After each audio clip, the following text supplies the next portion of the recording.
Très bien, on va arrêter là la discussion qu'on pourra reprendre à la pause et demander au docteur Ayari de nous faire la dernière communication de la matinée. Que reste-t-il pour la chirurgie? Bonjour, merci à Ruben et à Gilles de m'avoir invité encore une fois donc à Île Maurice pour parler de la chirurgie artérielle.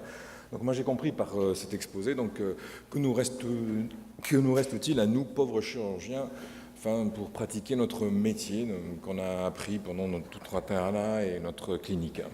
Donc on voit donc déjà par les exposés de Serge et Anne Goïfic que la part de la chirurgie vasculaire dans la prise en charge du claudiquant, la chirurgie conventionnelle bien sûr, est pratiquement devenue très basse. Donc à moins de montrer...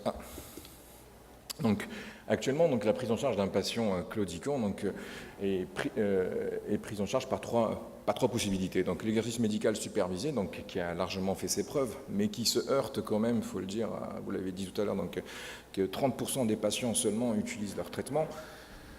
La difficulté d'adhésion du patient à ces exercices supervisés, et troisièmement, à trouver des praticiens qui puissent encadrer ces exercices médicaux. La chirurgie conventionnelle se trouve ainsi dans un étau entre la chirurgie endovasculaire qui, à juste titre, s'est développée, qui donne de bons résultats, mais existe-t-il des bastions qui sont encore réservés à la chirurgie vasculaire? L'occlusion aortique sous-rénale, donc elle a été montrée tout à l'heure par Reda, c'était la principale indication qui restait pratiquement au pontage orthobifémoral parce que quand les patients ont un bon critère d'opérabilité, des faibles facteurs de risque, le pontage orthobifémoral marche bien, c'est une intervention qui est facile à faire et qui donne de très bons résultats. La recanalisation orthobiliaque a été proposée chez des patients, dans ces cas-là, qui ont une morbidité importante, des facteurs de risque et des comorbidités sévères, donc ne pouvons pas les exposer à une chirurgie aortique directe. Mais on voit de plus en plus apparaître des publications où on propose à des patients qui sont à faible risque opératoire ce type d'intervention. Donc le cas qu'a présenté Reda tout à l'heure, avec des cheminées et un bon résultat avec une bonne recanalisation orthobiliaque, c'est vrai que chez un patient âgé de 50 ans, on serait tenté de le faire, mais en toute honnêteté, monter une cheminée chez un patient qui n'a pas de pathologie rénale et qui n'a pas d'autre... c'est lui créer une pathologie supplémentaire et un suivi avec, comme on dit, compromission d'un pontage orthobifémoral ultérieur. Mon deuxième point sur lequel je voudrais insister, c'est la chirurgie du trépied fémoral. Vous pouvez faire démarrer la vidéo. Le trépied fémoral préconise actuellement l'avènement de techniques endovasculaires qui consistent, il y en a plusieurs différentes. Là, je vous montre un cas qui n'a pas marché, parce que je veux montrer quand même l'intérêt de la chirurgie. Donc, c'est un patient qui a reçu un kissing stent dans la fémorale commune, vascularisant la fémorale profonde, chez un patient qui est quand même en bon état général, qui a 50 ans. Je l'ai vu, moi, secondairement, et je n'ai pas compris l'indication primaire, parce que, honnêtement, ce patient a pu bénéficier d'une chirurgie. Si on a peur d'un risque septique en mettant un matériel, il y a plusieurs techniques chirurgicales. On peut faire de l'éversion sur un trépied pour ne pas mettre de matériel. Le risque septique est faible à ce moment-là. L'abord chirurgical fait 3-4 cm, et on a un excellent résultat qui se maintient largement dans le temps. Le trépied fémoral également permet à nous, chirurgiens vasculaires, de traiter de façon hybride d'autres pathologies iliaques et fémorale superficielle sous-jacente et jambière. Donc pour moi, malgré tout ce que l'on peut dire sur le développement des techniques endovasculaires sur le trépied fémoral, je reste un fort adepte du traitement chirurgical conventionnel pour le trépied fémoral qui pour moi devrait rester dans ce cadre de figure de la chirurgie vasculaire.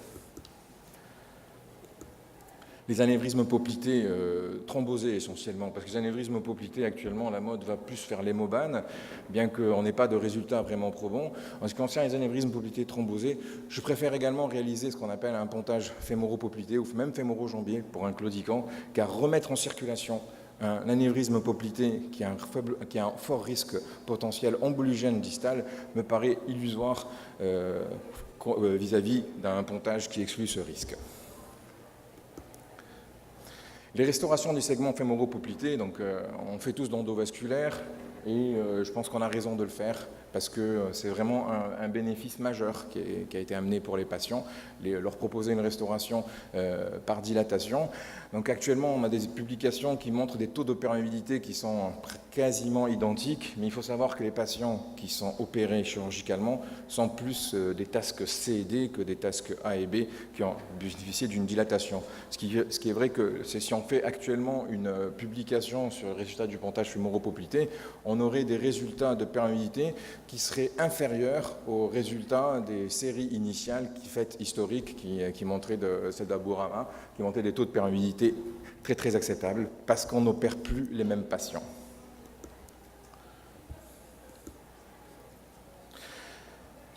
Donc les restaurations fémoro-poplitées, donc comme on le voit dans ce cas, donc on pense à la chirurgie artérielle après vraiment des interventions multiples, c'est-à-dire que les patients subissent une première angioplastie, on leur fait une deuxième angioplastie, ça marche. Il faut leur expliquer que finalement c'est un traitement qui est beaucoup plus, qui aura des résultats beaucoup plus courts qu'un pontage, mais qui aura une faible morbidité et qu'ils acceptent ce fait que dans le temps ils auraient à repasser pour faire peut-être une révision.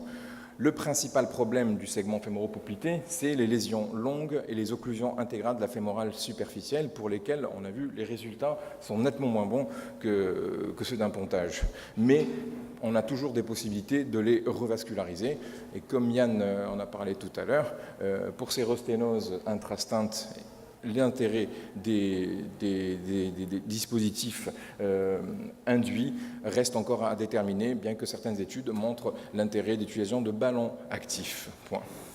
Le traitement endovasculaire dans ce segment-là donc doit s'inscrire dans une stratégie à long terme, c'est-à-dire ne pas mettre le full metal jacket d'emblée, préserver le patient dans le temps et lui proposer un traitement progressif. Les revascularisations chirurgicales, comme je l'ai dit tout à l'heure, que l'on fait actuellement, d'autant plus que, par exemple, quand un patient arrive au terme d'un traitement endovasculaire, quand on n'a plus de possibilités, quand on a un échec de revascularisation, on le propose au pontage. Donc dans ce cas-là, on sait que le pontage aura de moins bons résultats que les revascularisations primaires. C'est pour ça que lorsqu'on fait un traitement endovasculaire pour ces patients-là, il faut préserver les zones possibles d'un site d'implantation de pontage. Ne pas se retrouver à faire des pontages distaux jambiers pour des claudicants lorsqu'on n'arrive plus à les traiter de façon endovasculaire. Donc on est quand même dans une confrontation entre deux mondes, donc comme en politique ou la médecine, les affirmations un peu soit réactionnaires, soit conservatrices ne mènent à rien parce que finalement la discussion se fait entre deux techniques et une voie de compromis est toujours intéressante dans ces cas. Pardon. Donc je m'appuie sur les guidelines qui ont été publiés entre l'association de cardiologues et de chirurgiens vasculaires en s'appuyant sur ce que l'on sait, des recommandations en fonction des niveaux d'évidence dans les publications reconnues. Donc comme l'a dit Reda, donc à l'étage orthoïliaque, je vais passer assez rapidement. On sait que finalement les lésions courtes, ce qu'on appelle les TASC A et B, il n'y a plus d'indication de réaliser de pontage aorto-bifémoral pour ces patients-là. Malheureusement, c'est encore réalisé, mais je pense que c'est franchement assez malhonnête de proposer à des patients présentant des lésions courtes et simples un traitement chirurgical lourd. Ces patients relèvent bien entendu d'un traitement endovasculaire. Pour les autres patients, de lésions aorto-iliaques, la réalisation d'un pontage aorto-bifémoral est retenue, et fort heureusement, pour les lésions complexes et chez les patients opérables. Le traitement endovasculaire est retenu essentiellement chez les patients présentant des lésions courtes, mais chez les patients présentant des lésions complexes, on peut de plus en plus le proposer. L'occlusion aortique sous-rénale relèverait d'un pontage aorto-bifémoral. Et enfin, surtout, la réalisation d'un pontage extra-anatomique axillo-bifémoral n'a pas lieu d'être dans cette symptomatologie-là. En ce qui concerne les lésions fémoro-poplitées, donc on sait que ça marche très bien pour les lésions courtes, inférieures à 25 cm. Le débat reste pour les lésions longues, mais grâce au développement des techniques et notre amélioration à nous techniques, on se permet de traiter des lésions de plus en plus longues, tout en sachant que le résultat sera moins bon et que le patient va avoir une chirurgie ou un traitement secondaire.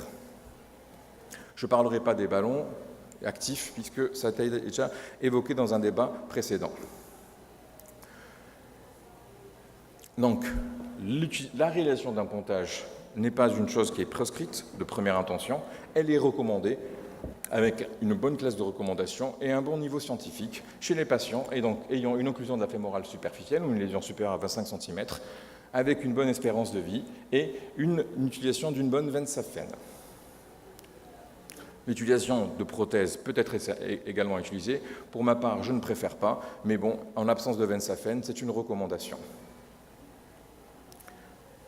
Pour les patients à haut risque, on revient sur le débat précédent, les tentatives de recanalisation endovasculaire sont largement pratiquées. Ça aboutit donc, vous pouvez lancer la vidéo, ça aboutit donc à un organigramme qui peut être assez déroutant. Regardez, même le plus assidu des scientifiques se trouve aussi fatigué à la vision de ce texte. Je vous remercie.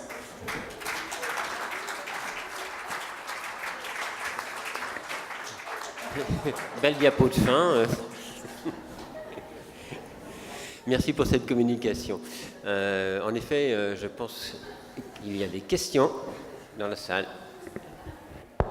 Je te félicite pour ta présentation. Je pense que le point le plus important de ta communication, c'est d'avoir insisté sur la chirurgie du trépied fémoral. Et là, vraiment, tu l'as bien dit. C'est un carrefour stratégique extrêmement important. C'est le point d'arrivée de toutes les revascularisations qui partent de l'étage proximal et c'est le point de départ pour les revascularisations à l'étage distal. Et c'est extrêmement important parce que c'est souvent les lésions du trépied fémoral sont sous-estimées. On s'acharne sur la fémorale superficielle alors qu'il y a des lésions de la fémorale commune. Il suffit simplement de faire une endartérectomie avec un patch d'élargissement sur la fémorale profonde pour alimenter la collatéralité de la fémorale profonde et réinjecter par le cercle périarticulaire du genou l'étage poplité. Et effectivement, la morbidité est faible. On peut utiliser des patchs biologiques. Xénossure, c'est du péricarde bovin. Donc il y a vraiment... Et je crois que c'est extrêmement important, plutôt que de vouloir s'acharner sur la fémorale superficielle, sur 4 cm qui sont souvent à l'étage moyen, qui ne mettent pas en jeu la réentrée poplitée. Et je crois que s'il y a un message à retenir, c'est vraiment celui-ci. Il ne faut pas mettre de stent dans la fémorale commune, c'est une aberration. La seule indication que je retiens éventuellement, ce sont les patients qui ont une thrombose étendue de la fémorale superficielle avec des lésions très distales des branches de la fémorale profonde, où là on sait que chirurgicalement on est moins efficace et que d'aller mettre un stent coronarien, ça peut éventuellement aider le patient. Mais... moi je suis entièrement d'accord avec toi et encore plus parce que finalement on voit souvent des patients traités par d'autres spécialités qui ont ces lésions-là, qui sont recanalisées 50 fois de la fémorale superficielle qui se thrombose et qui ont une lésion du trépied. Une lésion du trépied qui est avec une lésion de la profonde, à qui on fait un simple patch sur la profonde et on ne les voit plus qu'en consultation. Tout simplement. Les lésions de la fémorale profonde sont difficiles à mettre en évidence. Elles sont sous-estimées en échodoppler parce que l'angiologue ne va pas toujours évaluer de façon précise l'ostéome de la fémorale profonde. Et quand on fait un angioscanner ou une angio-EM, si on ne fait pas la bonne incidence, on peut passer à côté d'une sténose. Je crois qu'il faut insister sur ce point-là. Tout à fait. D'accord. La parole à Yann Guifi qui va poser une question ou donner une réponse à la question précédente peut-être. Oui, je vais donner 2 réponses. La première chose, c'est que les guidelines, c'est bien, mais c'est toujours en retard de quelques années par rapport à la pratique et par rapport aux études. Bon, c'est important, mais c'est toujours en retard. Concernant la fémorale commune, je vous invite de venir demain à la session entre 9h30 et 11h40 pour avoir une réponse pertinente. Donc demain, soyez nombreux.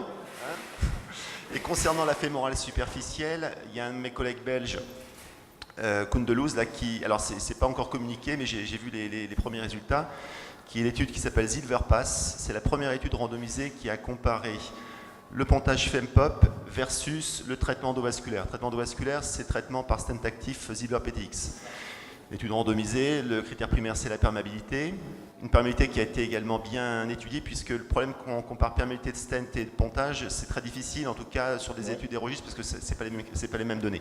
Là, en l'occurrence, c'est la même chose, et qui montre la supériorité du stent actif sur le pontage chirurgical. Koundelouz et les Belges, ce sont des chirurgiens vasculaires, c'est Beziers. Donc, c'est la première étude qui compare les deux et qui montre, en résultat, en tout cas, la supériorité du traitement endovasculaire par stent actif sur le pontage. Bien, merci. On va clore la session parce que c'est juste... Voilà, c'est parfait. Et donc la suite sera demain matin, la suite des débats houleux, on va dire.